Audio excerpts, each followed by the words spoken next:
오늘도 8월 2일 새날을 주신 하나님께 감사드립니다. 우리 사람들이 만나서 차 한잔 하기도 하고 이런저런 이야기를 하다 보면은 은근히 토론하는 것을 즐기는 사람들도 있습니다. 정치, 경제, 남북 통일 이런 것에 대해서 자기 주장을 하고 상대방은 틀렸소, 내 말이 맞소 하면서 논쟁을 할 때도 있습니다. 그럴 수 있습니다. 그러나 세상 많은 것들은 우리가 토론의 대상으로 삼을 수 있습니다만 복음은 토론이 아니고 선포하고 증거하는 것입니다. 그래서 복음은 증인이 필요합니다. 복음은요, 설득하는 것이 아니고 증거하는 것입니다. 그래서 복음에는 증인이 필요합니다. 그래도 우리가 가능하면은요, 불신자와는 토론하지 않는 것이 낫습니다. 아무 유익이 없습니다. 증거하세요. 선포하세요. 토론은 아무 유익이 안 됩니다. 예수님의 부활은 토론거리가 아니라 믿음의 대상이기에 증거하고 선포해야 하는 것입니다. 예수님의 부활을 정치, 경제 사건처럼 토론거리로 만드는 것은 결코 하나님이 기뻐하실 일이 아닙니다. 오늘 바울은 아덴은 그리스의 수도 아테네를 말합니다.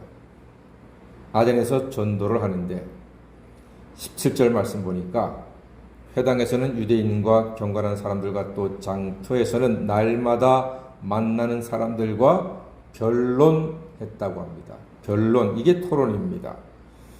논쟁입니다. 날마다 만나는 사람들과 변론했다. 이것이 유익했을까요? 아덴은 바울이 가장 큰 실패를 한 장소입니다. 물론 실패라고 말하는 것은 좀 어폐가 있습니다만 많은 영혼을 구원했던 지난날에 비추어서 아덴에서는 영혼의 구원이 쉽지가 않았습니다. 바울은 아덴에 있던 많은 철학자들과 토론하면 될 줄 알았습니다.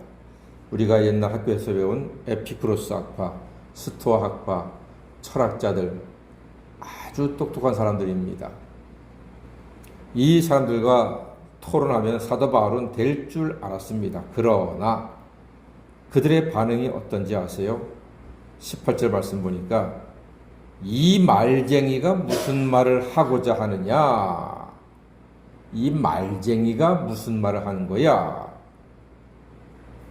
그 유명한 철학자들과 토론했더니 그 철학자들이 하는 이야기가요, 이 말쟁이 아니야 이 사람?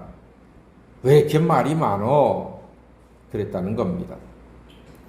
철학자들이 관심을 가졌던 이유가 있어요. 그게 뭐냐 하면은 이 철학자들이 21절 말씀 보니까 모든 아덴 사람과 거기서 나그네 된 외국인들이 가장 새로운 것을 말하고 듣는 것 이외에는 달리 시간을 쓰지 않았다 했습니다. 가장 새로운 것을 말했다고 했습니다. 가장 새로운 것. 사실 복음은 가장 새로운 것입니다. 이전에 어떤 철학자들도 들어보지 못한 거지요. 하나님의 아들 독생자 예수가 십자가에서 죽으셨다가 사흘 만에 부활하셨는데 부활 예수를 믿는 사람들이 죄사함 받고 구원을 받습니다 라고 하는 이 말은 그 세상 어디에도 없거든요. 다 죽어요. 인생은 다 죽는 거예요. 그런데 죽음에서 부활하신 예수를 믿으면 죄사함 받고 구원받는다니까 이것보다 새로운 이야기는 없는 거지요. 가장 새롭습니다. 율법의 시대인데 믿음으로 은혜로 구원을 받을 수 있다니 얼마나 새롭습니까?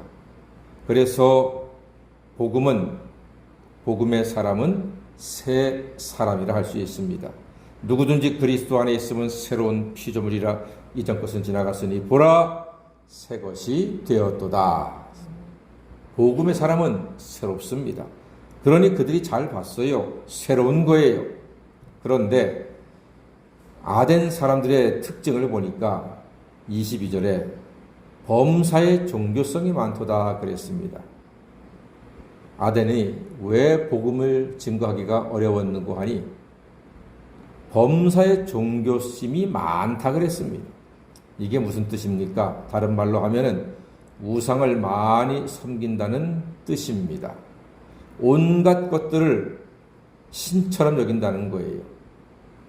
얼마나 그들이 우상을 많이 섬겼는고 하니 23절 말씀 보니까 알지 못하는 신에게 라고 새긴 단도 보았다고 했습니다.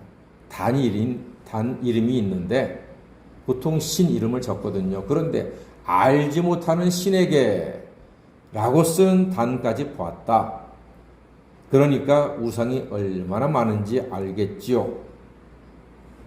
기가 막힌 일이지만 현재 대한민국과 비슷합니다. 우리 한국도 범사에 종교심이 많습니다. 그러다 보니까 이단과 사이비가 아주 호황입니다.